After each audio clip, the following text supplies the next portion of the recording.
Good morning, Flush fans. We are surrounded by elephants and Diego. Aw, I know, he's super excited. And we've got our rescue, the best kind of dog, Mug.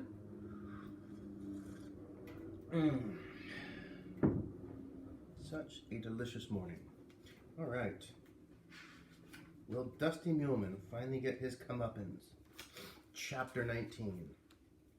Naturally, the story was huge in the Island Examiner. The headline blared, Casino Boat Busted and Pollution Probe. Miles Olmert wrote the article, which explained that the flush waste was traced easily to the Coral Queen because of the crud contained a highly visible, inky-colored substance. The front page of the newspaper featured an aerial photograph of our incriminating fuchsia stain. Not to brag, but it was impressive. As my father had predicted, the Coast Guard shut down the gambling boat right away.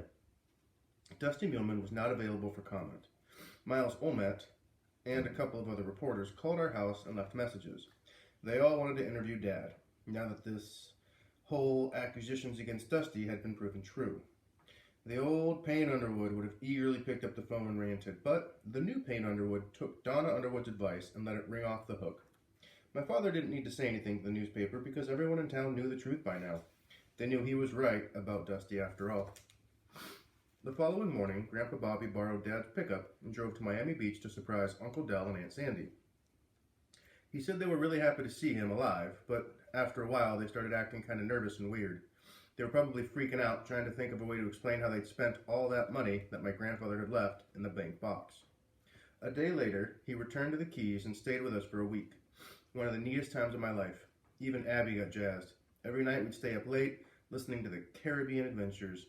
In the daytime, we went snorkeling or crabbing or wakeboarding behind the skiff. One afternoon, we took a metal detector to the sandbar, where all the tourists from Miami hang out, and we found $13 in change. 4 rings, 2 bracelets, and brand new Swiss Army knife, and somebody's gold molar. Ew, their tooth. Suddenly, at breakfast one morning, Grandpa Bobby announced he was leaving. Where? I asked. Dad answered for him. Back to South America. Grandpa Bobby nodded. You're not going to come hunting for me, are you, Payne? I want to promise. You've got it, my father said, not happily. Grandpa Bobby hitched a silvery eyebrow at my mother. Donna, I'm counting on you to keep this hothead husband of yours from running off the rails. Mom told Grandpa Bobby not to worry. We'll miss you, Pop, she said. But why are you leaving? Abby blurted. Why don't you stay here with us? It's tempting, Tiger. It truly is, my grandfather said. But don't forget, the U.S. government thinks I'm dead. When the time's right, I'll be proud to march into the American embassy and stamp my fingerprint on a piece of paper and clear up all the confusion. But for now, it's useful that certain folks don't know I'm alive. I've got some important business to clear up before I come home for good. My sister bolted from the table, but she didn't get far. Grandpa Bobby snagged her as she dashed by and pulled her into his arms. He used his faded bandana to dry her cheeks. What if something bad happens? Abby cried. I don't want you to die for real. But I can't live for real until I finish this thing, he said. Please try to understand that. He fished something out of his pocket. These are for you, Abby. It's only fair since your brother got the Queen's coin.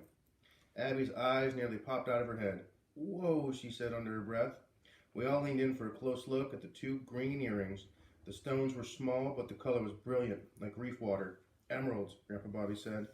Mom was dazzled too. I won't ask where you got them, she said. Oh, probably another poker game, Dad remarked. Don't worry, I earned these fair and square. Grandpa Bobby said, I've been carrying them around for years, hoping to meet just the right girl. And now I have. He dropped the emerald studs into Abby's palm and said, those little greenies are worth more than diamonds. They're both worth more than that, said Abby. They're both worth more to me. I'd never seen my sister so excited. After Mom helped her put on the earrings, she ran to check herself out in the hall mirror. Grandpa Bobby said, Abby, you're as lovely as your grandmother. I only wish you could have known her. He looked at my father. And son, I wish... He didn't finish the sentence. Slowly he got up and went out the back door. Through the window we could see him sag against the trunk of our big mahogany tree. He was rubbing his eyes. Do you still remember him? I asked my father. Do you still remember her? I asked my father. Like it was yesterday, Noah. Then he went outside and put an arm around the old pirate's shoulders to comfort him. And there's a pause here. Sometimes my parents make me slightly crazed, but the thought of losing either one of them is so unreal that I can't even imagine it. I can't even try to imagine it. All these years, I've never considered the possibility that my father, my well-meaning but occasionally whacked-out father, might be walking around with a broken heart, carrying a pain too awful to talk about. I mean, his mom died when he was a kid. Died. How could anyone be the same afterward? How could there be not just a huge hole in your life after something like that? And how could it not get worse when somebody calls up to say that your father's gone too, the father you idolized, dead and buried in some faraway jungle? So maybe Dad filled up all that emptiness another way. Whenever he saw something bad or wrong, he'd just do about anything to make it right, no matter how reckless or foolish. It is possible he couldn't help himself. And I think Mom understood. I think that's why she's been so patient through the rough times. And maybe Dad will be better now that he knows Grandpa Bobby is really alive. It's something to hope for anyway. On the afternoon before he left, my grandfather knocked on my bedroom door and said he wanted to go fishing. We grabbed a couple of spinning rods and headed off to Thunder Beach. The water was crystal clear and we waded up to our knees. Scads of minnows flashed like chrome spangles in the shallows. And right away, we spooked a snaggletooth barracuda that had been hanging motionless near a coral head. Grandpa Bobby started casting a small yellow buck-tail, hopping it through the grass patches where the snappers hang out. How are you getting back? I asked. Same way I got here. There's a freighter leaving Key West for Aruba tomorrow, he said. From there, I'll hitch a ride on a banana boat. You sure about this? Grandpa Bobby said. Oh, I'll be fine. Your mom even packed me a suitcase. Not the plaid one, I asked. Yeah, why? Is that funny? That's the one she takes out whenever she's thinking about dumping Dad. Well, I guess that's not the game plan anymore. My grandfather tucked the butt of his fishing rod under one arm and took out another old photograph to show me. There she is, he said proudly. It was a picture of the Amanda Rose. She was a classic, too. That was taken in Cat Cay, he said, summer before you were born. Wow. 46 feet, twin diesels, 800 horses. The gleaming sport fisherman was tied stern first to a wooden dock, where a monster blue marlin hung, glassy-eyed from a tall pole. In the picture, Grandpa Bobby's curly hair was so long it looked like a blonde afro. He was poised on the teak wood transom, raising a glass to toast the great fish. The dirtbags who hijacked my Amanda Rose, they've repainted the hole and changed her name, but that won't fly, he said confidently, because I'll recognize her no matter what. But what if you can't find her, I asked. Oh, I most definitely will, Noah. You can bet on that. He didn't take his eyes off the photograph. I built her myself. Started shortly after your grandmother passed on. It was this boat that carried me through those terrible times. That, and raising your daddy and his brother and sister. He folded up the snapshot and went back to fishing. All this might be tough for you to understand, he said quietly. Actually, it's not. 10 years is ridiculous, Noah. 10 years without so much as a postcard. I'm lucky your father forgave me. I wish I could have seen his face the night you showed up, I said. Grandpa Bobby laughed. You know what he did? He jumped from the truck and snatched me up and swung me round in circles like a doll. Same as I did to him when he was a little shrimp. He's got some serious muscle on his bones, your old man. Hey, what's this? Finally somebody got hungry. He jerked up on the rod and reeled in a small blue runner, which he tossed back. He caught another one the very next cast. Hey, aren't you going to fish, he asked me. Sure.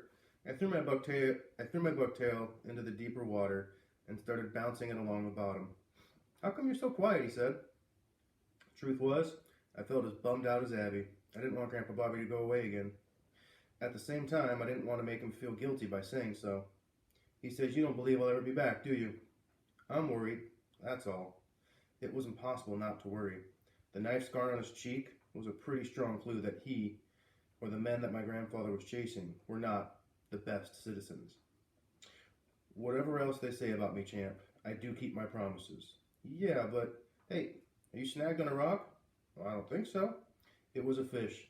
As soon as I set the hook, it smoked 30 yards of the line off the spool, and Grandpa Bobby whistled. Probably just a big jack, I said. Want to bet? The fish fought hard, dogging back and forth across the flats. It made several more zippy runs, one between my ankles, before I was able to steer it to the beach. My grandfather was right. It wasn't a jack. It was a fat, pink snapper, Triumphantly, he pointed at the black telltale spot on its side. That's a muttonfish, Noah. Sweet, I said. It was the best snapper I'd ever caught.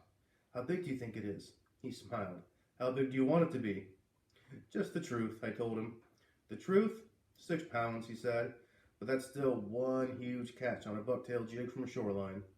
I held the fish still while Grandpa Bobby unhooked it. You have to be super careful because snappers can bite through a human finger without a problem. Noah, you hungry? Nah, I'm not. Good, said Grandpa Bobby. He nudged the fish back into the water. It kicked its tail and tore off. Must be some kind of mystic Underwood karma, he said. This looks like the very same spot where I caught that nice mutton with your daddy. Gotta be 25, 30 years ago. How big was yours again? I knew it was either 14 or 15 pounds, depending on who was telling the story. I was curious to hear which version Grandpa Bobby was in the mood for. He said, your daddy recalls it as 14 on the bottom, and his memory's likely better than mine. Still a beast. Yeah, but you got your whole life to catch one bigger. You'll do it too, there's no doubt in my mind. Because of the karma? Something like that, he said. You done fishing? Yeah, I think so. Me too. We put down our rods and we just sat on the sand. With the change of the tide, a breeze had kicked up, blowing in from the direction of the lighthouse. We could see 2 tankers and a cruise ship all northbound in the Gulf Stream. Another loggerhead turtle surfaced in the chop of the beach.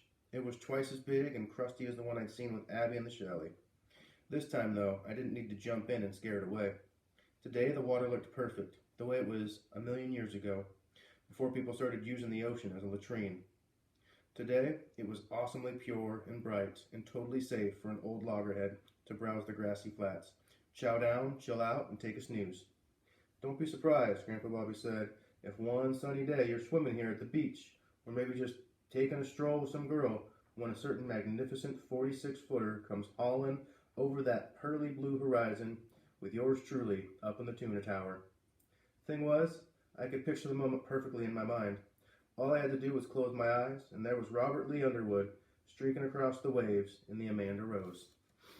Now, Noah, I'm not telling you to sit around and wait for me. That would be downright pathetic. He laughed and chucked my arm. All I'm saying is, don't be surprised when the day comes and you see me. I won't, I said. Not even a little bit. All right, and that's where chapter 19 ends. As I look ahead, I think we only have one more chapter left in the book. Nope, there's 2. But they're not that long. Yeah, we might be able to get through it in one day. We'll see. We'll see. But tomorrow we'll pick up and we'll wrap the story up. I'll see you then.